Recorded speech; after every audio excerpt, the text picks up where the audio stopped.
Good morning students.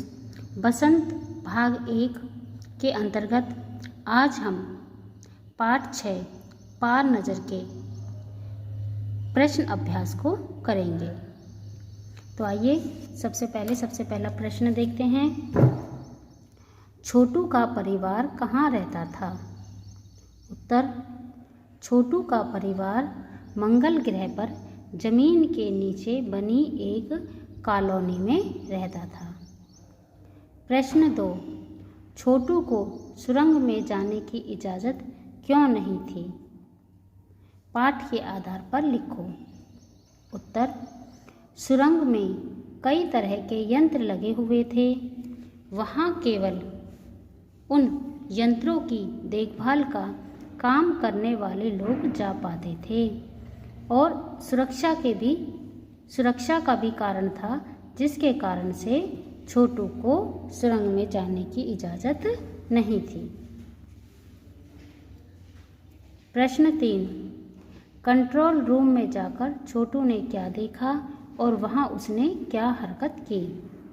उत्तर, control room में जाकर छोटू ने अंतरिक्ष यान क्रमांक 1 देखा। छोटू ने कंसोल पैनल पर लगे बटन को दबा दिया। जब छोटू अंतरिक्ष यान में गया था तो उसने जब अंतरिक्ष में गया था, कंट्रोल रूम में गया था जब छोटू, तो उसने अंतरिक्ष यान क्रमांक 1 देखा था और उस पर उसने कंसोल पैनल पर कई रंग बिरंगे बटनों को लगे हुए देखा था और वह जो बटन थे उसे अपनी ओर आकर्षित कर रहे थे। इसलिए छोटू ने कंसोल पैनल पर लगे हुए एक बटन को दबा दिया। प्रश्न 4, इस कहानी के अनुसार मंगल ग्रह पर कभी आम जीवन था, वह सब नष्ट कैसे हो गया? इसे लिखो। उत्तर, एक समय था जब मंगल ग्रह पर आम जीवन था। धीरे धीरे वातावरण में परिवर्तन आने लगा, जिससे सब कुछ नष्ट हो गया। प्रश्न 5, कहानी में अंतरिक्ष यान को किसने भेजा था और क्यों? उत्तर, इस कहानी में अंतरिक्ष यान को अंतरिक्ष वैज्ञानिक संस्था नासा, जिसका पूरा नाम है national aeronautics and space administration है, ने भेजा था। प्रश्न 6, नंबर 1, नंबर 2 और नंबर 3 अजनबी से निपटने के कौन कौन से तरीके सुझाते हैं और क्यों? उत्तर, नंबर 1 ने कहा, अजनबी यान अगर खुद ब खुद जमीन पर उतर जाए तो हम इसे बेकार करने की क्षमता रखते हैं। नंबर 2 ने यह सुझाव दिया कि उन यानों को बेकार नहीं किया जाना चाहिए। मतलब उसने नंबर 2 ने उन यानों को बेकार नहीं करने का सुझाव दिया। नंबर 3 का सुझाव था कि जहाँ तक हो सके हमें अस्तित्व को छुपाए ही रखना चाहिए। अब हम इस पाठ पर आधारित कुछ अन्य प्रश्न उत्तरों को करेंगे। तो आइए देखते हैं। सबसे पहले हम भाषा की बात में से कुछ क्वेश्चन आंसर करते हैं। जैसे यहाँ पर कुछ इस प्रश्न के अंतर्गत देखिए, वार्तालाप शब्द वार्ता प्लस आलाप के योग से बना है। यहाँ वार्ता के अंत का आ और आलाप के आरंभ का आ मिलने से जो परिवर्तन हुआ है उसे संधि कहते हैं। नीचे लिखे कुछ शब्दों में किन शब्दों की संधि है? अर्थात यहाँ पे जो शब्द लिखे हों हमें इनका विग्रह करके ये बताना है कि इनमें किन शब्दों में आपस में संधि हुई है। तो आइए इनको देखते हैं। शिष्टाचार में जो शब्द हैं जिनमें संधि हुई है वो है शिष्ट प्लस आचार। दूसरा शब्द है श्रद्धांजलि, इसमें श्रद्धा और अंजलि शब्द में संधि हुई है। दिनांक, दिन धन अंक, यानी कि दिन और अंक में संधि हुई है।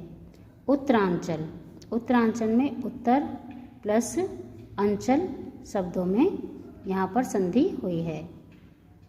सूर्यास्त, सूर्यास्त में सूर्य धन अस्त, अर्थात सूर्य और अस्त शब्द में संधि हुई है। अल्पाहार, अल्पाहार में अल्प धन आहार, यानी कि अल्प और आहार इन दोनों शब्दों में संधि हुई है। अब हम इसका अगला क्वेश्चन देखते हैं कि जैसे यहाँ पे ये वाला प्रश्न है, छोटू ने चारों तरफ नज़र दौड़ाई, तो छोटू ने चारों तरफ देखा। उपयुक्त वाक्यों में समानता होते हुए भी अंतर है। मुहावरे वाक्य को विशिष्ट अर्थ देते हैं। ऐसा ही मुहावरा पहली पंक्ति में दिखाई देता है। नीचे दिए गए वाक्यांश में नज़र के साथ अलग अलग क्रियाओं का प्रयोग हुआ है जिनसे मुहावरे बने हैं।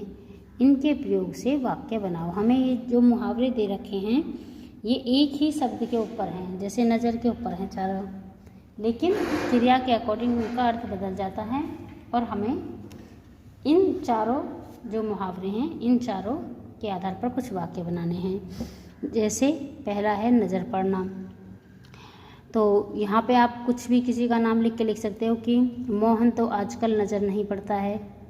दूसरा है नज़र रखना, जैसे सिपाही तो चोर के ऊपर नज़र रखे हुए हैं।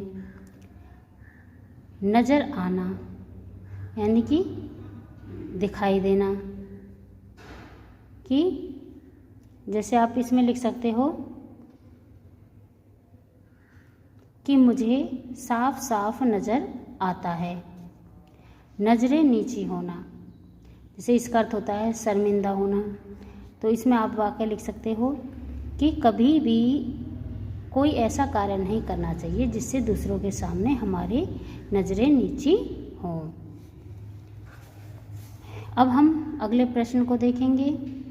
नीचे एक ही शब्द के दो रूप दिए गए हैं, एक संज्ञा है और दूसरा विशेषण है। वाक्य बनाकर समझो और बताओ कि इनमें से कौन से शब्द संज्ञा हैं और कौन से विशेषण हैं।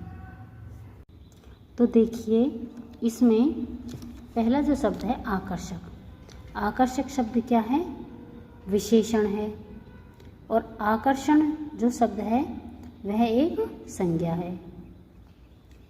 दूसरा शब्द है प्रभाव, प्रभाव क्या है? संज्ञा। और प्रभावशाली क्या है? विशेषण है। तीसरा शब्द है प्रेरणा, तो प्रेरणा क्या है? संज्ञा है। और प्रेरक क्या है? विशेषण है। चौथा शब्द है प्रतिभा, प्रतिभा क्या है? संज्ञा है। और प्रतिभाशाली, प्रतिभाशाली क्या है? प्रतिभाशाली विशेषण है। तो बच्चों आपको इस सारे वर्क को अपनी हिंदी की नोटबुक में लिखना है और याद करना है।